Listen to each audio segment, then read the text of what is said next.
সরকারি প্রকৌশল কলেজের শিক্ষার্থীরা কেন আন্দোলন করছে? ধ্রুবজিৎ মৃত্যুর আগে কোন সিস্টেমকে দায় করে? একই ডিগ্রি, একই পরিশ্রম, তবু 17 বছর ধরে এত বৈষম্য কেন? সমস্যা নিরসনে কর্তৃপক্ষের আন্তরিকতা কোথায়? ব্লকেট কর্মসূচিতে আইনশৃঙ্খলা বাহিনীর লাঠিচার্জে ইঞ্জিনিয়ারিং কলেজের 20 শিক্ষার্থী আহত হয়েছে। 18 মে 2025 সিএসসি ভবনের সামনে এসে থামে একটি লাশবাহী ফ্রিজিং গাড়ি। এই ভবনেই ক্লাস করত ধ্রুবজিৎ। আজ ফিরল নিথর হয়ে। মৃত্যুর আগে নিজের ডায়েরিতে লিখেছিল, আমার মৃত্যুর জন্য দায়ী বাংলাদেশের শিক্ষা ব্যবস্থা। কিন্তু কেন সে শিক্ষা ব্যবস্থাকে দায়ী করেছিল? একটু পেছনে ঢাকা বিশ্ববিদ্যালয়ের অধীনে প্রযুক্তি ইউনিটের সকল একাডেমিক কার্যক্রম চলে ঢাবির নির্দেশনা। 2018 থেকে কম্বাইন্ড সিস্টেম নামে এক জটিল কাঠামো শিক্ষার্থীদের বাধ্য করে অন্য কলেজের কোর্স ম্যাটেরিয়াল পড়তে। নিজস্ব কোর্স শিক্ষক প্রশ্ন তৈরি না করলে ভোগান্তি আরো বেশি। এরপর আসে ঢাবির আরেক অবিচার, মডারেশন। প্রশ্নের পুনরাবৃত্তি ও সিলেবাস বাইরে থেকে বানানো হয় প্রশ্ন। কে প্রশ্ন করছেন, কোথা থেকে করছেন, সেসব অনিশ্চিত। এমনকি পরীক্ষার আগ মুহূর্তে এই অনিশ্চয়তা ভেঙে দেয় পরিশ্রমী শিক্ষার্থীদের। ঠিক যেমনটা ঘটেছিল সিজিপিএ 3.45 অর্জন করা ধ্রুবজিতের সাথে। ও স্টুডেন্ট হিসেবে যেরকম ভালো ছিল, সিজি ভালো ছিল, সেরকম কম্পারেটিভলি মানুষ হিসেবে আরো বেশি ভালো ছিল। এমনকি পরীক্ষার ফলাফল পেতে অপেক্ষা করতে হয় পরবর্তী সেমিস্টারের শেষ পর্যন্ত 5 থেকে 6 মাস। প্রকৌশল কলেজের সিলেবাস কতটা কঠিন? প্রকৌশল কলেজের সিলেবাস প্রকৌশল বিশ্ববিদ্যালয়ের অনুরূপ। জটিল পড়াশোনার সাথে জটিল ব্যবস্থা, এই যেন মরার উপর খাড়ার ঘাট।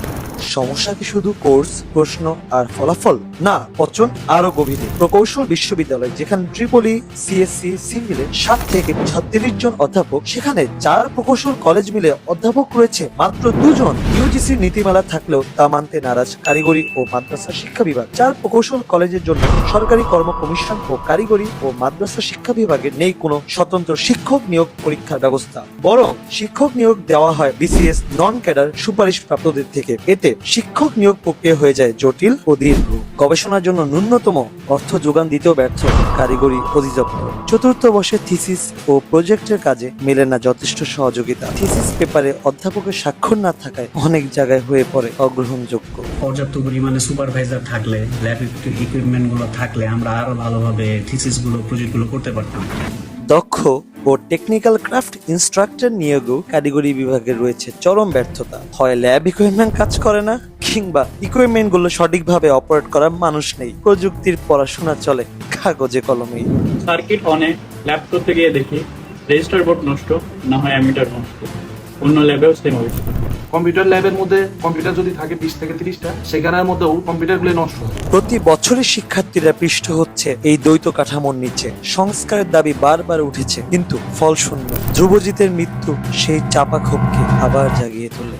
19 মে মেকে ট্রিপলি ভবনে তালা ঝুলে ধীরে ধীরে আন্দোলনের ঢেউ ছড়িয়ে পড়ে এফিসি ও বেকে। 22 মে শিক্ষার্থীরা অধ্যক্ষের মাধ্যমে ঢাবির ডিনের কাছে স্মারকলিপি দেয় কম্বাইন্ড সিস্টেম বাতিল সহ 19টি সংস্কার দাবি, সঙ্গে দেয় 48 ঘন্টার আলটিমেটাম।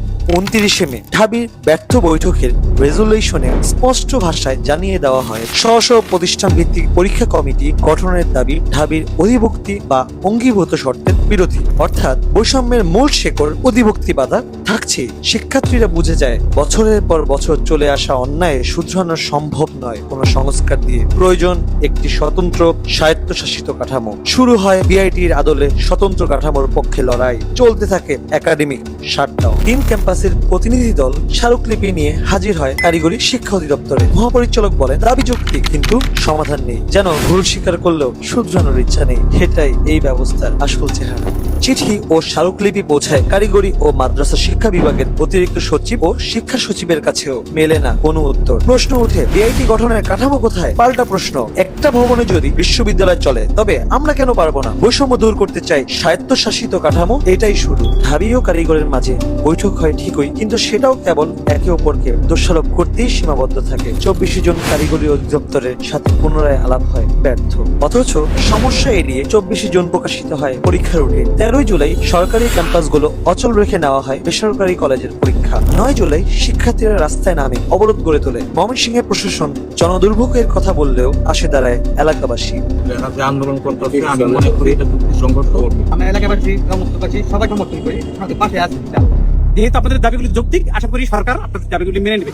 জেলা প্রশাসক আবেদন করেন শিক্ষা উপদেষ্টার কাছে। 14 তারিখের পর জেলা প্রশাসকের কার্যালয় থেকে উত্তর আসে শিক্ষা উপদেষ্টার সাথে সাক্ষাৎ করিয়ে দেওয়া সম্ভব না। সেদিন ময়মনসিংহ ও ফরিদপুরের প্রশাসন সহনশীল হলেও বরিশালে নামে দহন। 20 মিনিটের আলটিমেটাম দিয়ে প্রশাসন লাঠিচার্জ করে অসহিংস শিক্ষার্থীদের উপর ঝরে রক্ত। 10 জুলাই প্রতিনিধি দল কারিগরি ও মাদ্রাসা শিক্ষা বিভাগের এক ঊর্ধ্বতন কর্মকর্তার সঙ্গে সাক্ষাৎ করতে গেলে তিনি এক পর্যায়ে ক্ষিপ্ত হয়ে ওঠেন। জানান সমাধান 3টি: ক্লাসে ফিরে যাওয়া, 1 বছর অপেক্ষা করে ডুয়েটের অধীনে যাওয়া, কিংবা আন্দোলন চালিয়ে গেলে 3 ক্যাম্পাসই ব্যান। ধরনের তারা যে বিআইডির বিষয়ে কোনো ধরনের সহযোগিতা সে একদমই করবে না। ডুয়েটের তার সে ব্যবস্থা করতে পারে। একই সাথে আমরা যদি 2 মাস আন্দোলন করছি, যদি আমরা আরো 6 মাস আন্দোলন করি, তারপর উনি আমাদের কোনো ধরনের সহযোগিতা করবে না। এমনকি উপর মহলের চাপে কলেজের প্রশাসন অভিভাবকদের ফোন করে দেখাচ্ছে ভয়ভীতি। কিন্তু বিআইটি চাওয়াটা কতটা যৌক্তিক? সহজ ভাষায়, বিআইটি নয়, আমরা চাচ্ছি বিআইটির আদলে স্বায়ত্ত শাসন। আমাদের প্রস্তাবনা অনুযায়ী বিগত সময়ের বিআইটি কেন্দ্রিক সমস্যা নিরসনের মাধ্যমেই বিআইটিতে রূপান্তর করা হবে। ফলে সেগুলো হবে আন্তর্জাতিক মানসম্পন্ন প্রকৌশল বিশ্ববিদ্যালয়ের সমমানের প্রতিষ্ঠান। 1984 সালের ওয়ার্ল্ড ব্যাংক রিপোর্ট ও 1974 সালের বাংলাদেশ শিক্ষা কমিশন রিপোর্টের ভিত্তিতে 1986 সালে 3টি সরকারি প্রকৌশল কলেজকে বিআইটিতে রূপান্তর করা হয়। সেগুলো আজ চুয়েট, কুয়েট ও রুয়েট, মানে একাধিক কাঠামোতে পরিচালিত প্রকৌশল কলেজের মডেল ব্যর্থ হয়েছিল অতীতেও।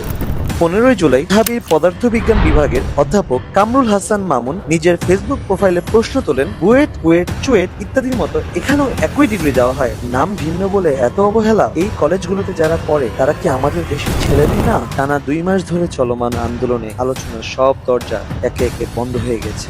সমাধান নেই, এই কথাটাই যেন নতুন করে প্রতিষ্ঠা করতে চায় কর্তৃপক্ষ। এখন আর পেছনে ফেরার কিছু নেই। তবে উপায়